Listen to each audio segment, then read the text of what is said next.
Nako, heto na po mga kabayan, kapal ng mukha, Claire, palpakan, nako. Ante Claire, dahilan ng pagbagsak ni Marcos Jr.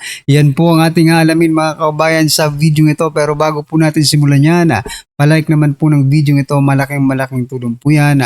Maraming salamat po. At eto nga mga kabayan, bago po natin i-play yung video, eto pasadahan po muna natin itong mga nagte-trending na balita dito po sa social media. At eto nga no, eto pong si Ante Claire mga kababayan. Sabi po dito ni Ante Claire mga karbi natin, Claire Castro, iginiit na maaaring hindi nakausap ng SWS ang mga natulungan ni PBBM. Nako po.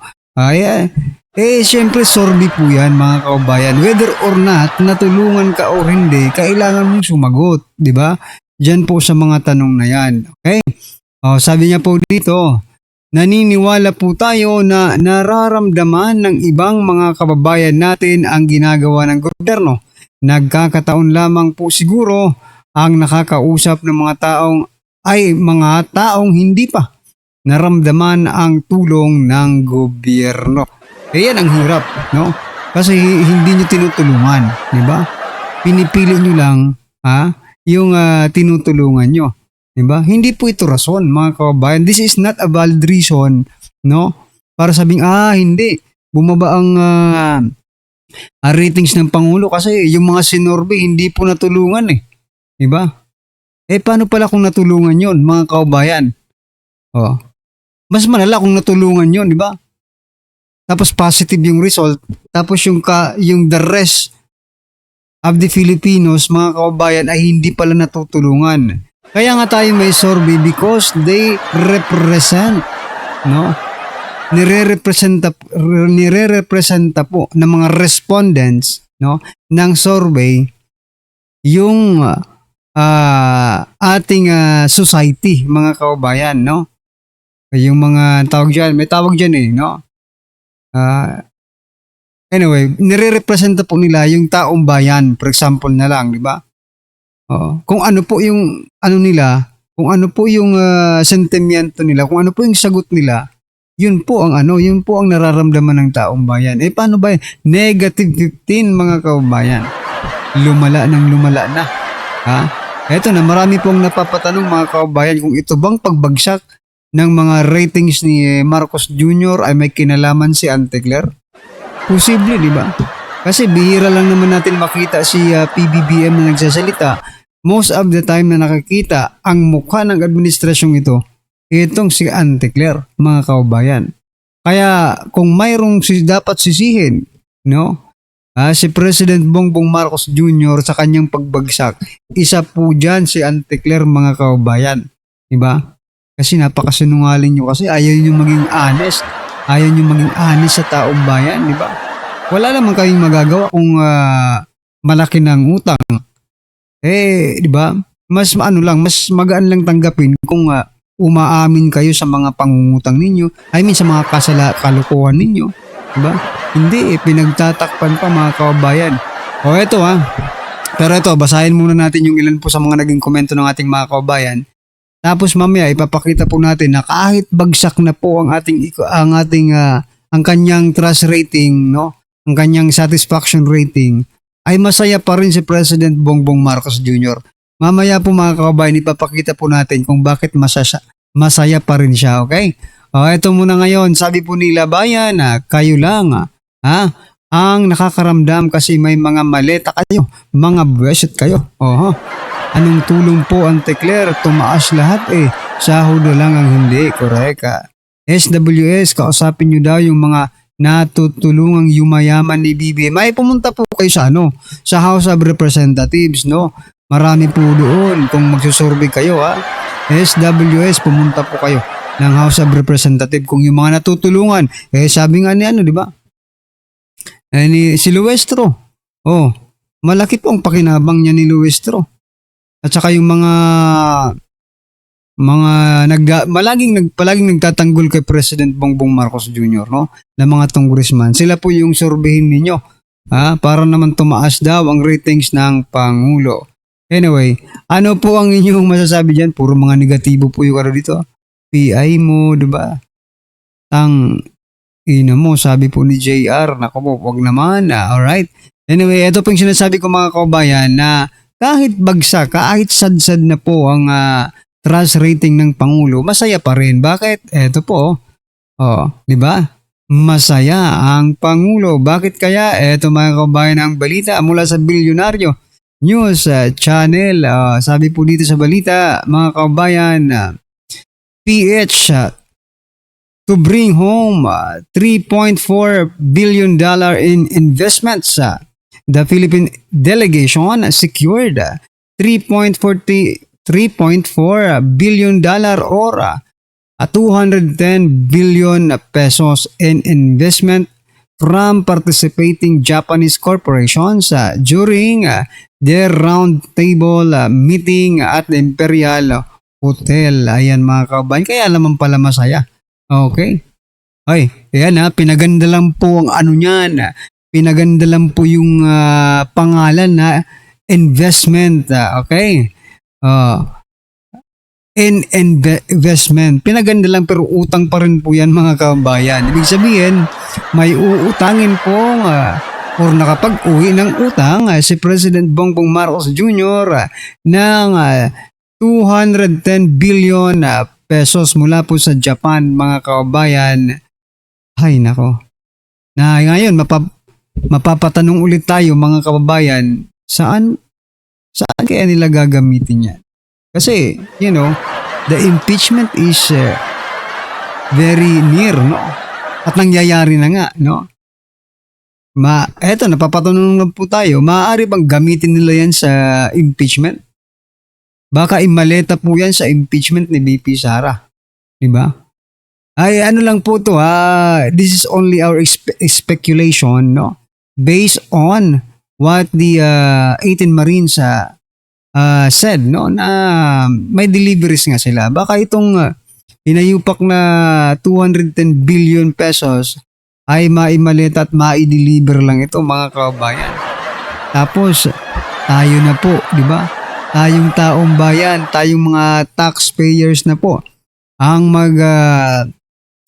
magbabayad yan. Nako po, lagot na naman. Lagot na naman ang ating mga kabataan sa mga susunod na henerasyon. Ayan. Ito po ang naging komento ng ating mga kabayan patungkol dyan. Sabi po ni Len Tongos, Kawawang Pilipinas, utang na naman. Ayan. Sabi po ni Daryl, for the corruption. Aray ko po. Bring home. Mabuti may naniwala pa sa inyo kahit negative 15 ang ratings mo. Oo nga, buti nga may nabudol pa silang mga Haponis. Diba? Akala ko ba ang mga Haponis ay very sa bagay, no? Sa bagay, money is their business, di ba? So, wala tayong magagawa kasi negosyo nila ang pera eh. Whether or not mabuti ang kahihinantungan, kahihinantungan, di ba? Ng perang inutang na yan, they don't care. Kasi yung ano naman nila, yung interest at saka yung capital nila, di ba? Na maibalik sa kanila in through time, di ba? Mga kababayan. So wala po silang pakialam yung Japan. Kasi gobyerno naman yan eh. Gobyerno po eh. Grabe no.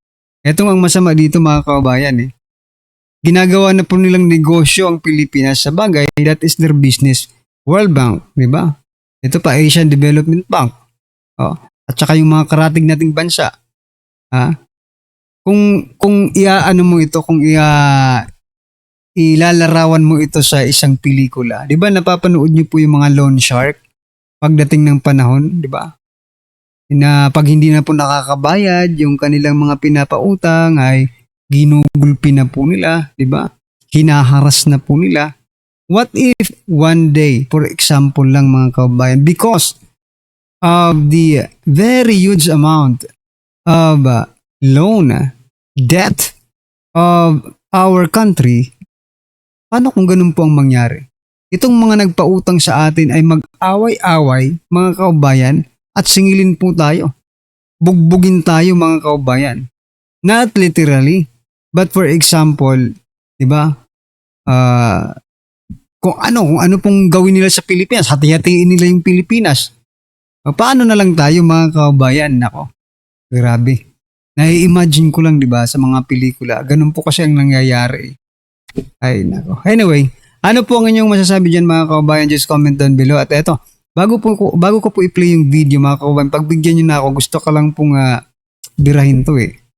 Sabi niya dito, hindi nyo na kaya lukuhin ang taong bayan, Senator Kiko Pangilinan. Eto, taong bayan na naman po ang sinasangkalan ninyo. Wala naman kayong pakialam sa mga ginawa ninyo.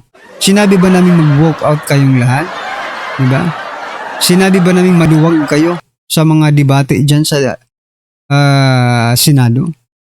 Kasi kung totoong naninindigan kayo sa prinsipyo ninyo na nasa tama kayo, hindi kayo mag-walk out. Promise mga kabayan, kahit nag-iisa ka na lang.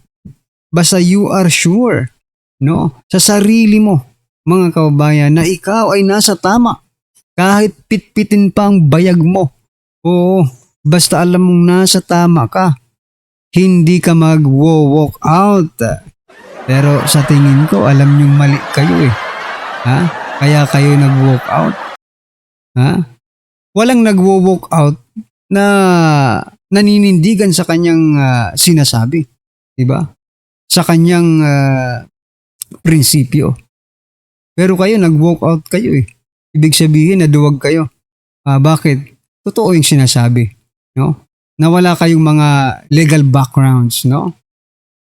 Totoo naman, Senator Risa Hontiveros, matagal na daw siya sa Senado. At marami na siyang nagawang batas. Hindi pa po ba daw yun legal background? Aba, ang tanong, ikaw po ba ang gumawa ng mga batas na yun? Baka mamaya yung mga staff mo lang yung gumawa at ikaw lang ang nagbasa. Diba? Iba po yung background na sinasabi ni Senator Marcoleta. Iba naman po yung paggawa ng batas na hindi naman ikaw yung gumawa. For example lang. Diba? Anyway, eto na mga kababayan, pasalahan na po yung natin yung video. Pasok. Si Auntie Claire pa rin to mga kababayan. Pasok, Auntie Claire. Kapag na si ate, matagal-tagal ka tayo hindi nare-react dito sa PH update, walang yaka ha. Daming nakakamin sa'yo dito sa totoo lang. O kung ako lang naman, ayaw na kitang makita dito eh. Pero wala akong choice eh. Kailangan kong ipakita sa sambayan ng Pilipino ang kinang ng iyong husay bilang tagapagsalita ng Malacanang. Yun naman ang akin dito. Ang akin lang naman maibulala sa sambayan ng Pilipino kung gaano kagaling ang tagapagsalita nitong si Marcos Jr. Ganun lang naman tayo dito. Walang personalan. Diba? Walang personalan. Anti-clear lang. So patungkol po, sabi, dumami po. Again, bumalik ang criminality, ang drugs and corruption. Okay.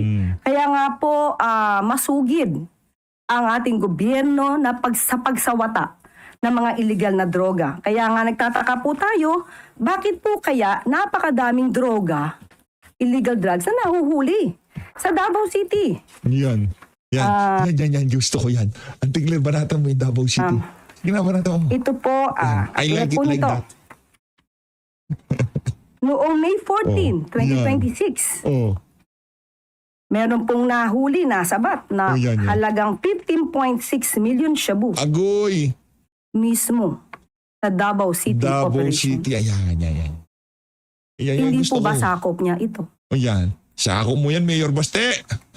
Kaya nga po, bakit sa Davao City ay may nahuhuli kung naging epektibo po yung sinasabi nilang war? Yan ang nakakapagpataas sa net trust satisfaction. Di ba binato siya ni Mayor Baste?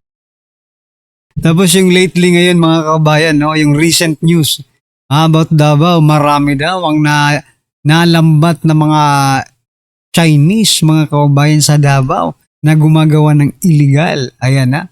Tingnan nyo yung mga narratives nila, mga karipin natin. No? Pero, hindi pa rin sila nagtatagumpay. No? Sa kabila ng kanilang paninira sa Davao, sa Duterte, kay Vice President Sara Duterte, kay Mayor Baste, kay former President Duterte, na salit-salitan lang yan mga kababayan. But then again, at the end of the day, mga karipin natin, wala. From -3 to -15. Ayan, mas lalo pong bumagsak ng bumagsak. Ha? Mas mataas po ang negative 3 kaysa sa negative 15, mga kababayan. Ibig sabihin, kung eto po ang negative 3, nandito na po ang negative 15. Pababa ng pababa. Pabagsak ng pabagsak, mga kababayan. Di ba? Palamig ng palamig ang Marcos administration sa taong bayan. Yan pong ibig sabihin yan. Negative 15. Yung iba kasi sabi, tumaas ah. Hindi, bumaba Bumaba yung ano niya, hindi tumaas, bumaba. Ano? Tumaas pababa. Mayroon bang ganun? Tumaas pababa. Ayop na yan. Diba? Naging bumalik ang droga. Ang sagot dyan, tignan mo ang Davao. Okay. Yan ang sagot ng Malacanang. Pero ang gustong makita ng ating mga kababayan, dapat tumahimik yung mga kalsada. Dapat magmahal ang presyo ng illegal na droga. Dapat maraming pumlakdang mga pusher. Yun ang magiging dahilan para dapat tumaas ang satisfaction rating nitong si Auntie Claire. Pero dyan sa ginagawa niyang pagsagot kay Mayor Baste, dyan na tayo aabot sa negative 80. Kaya lagi kong pinapalakpakan niya si Auntie. Go, Auntie.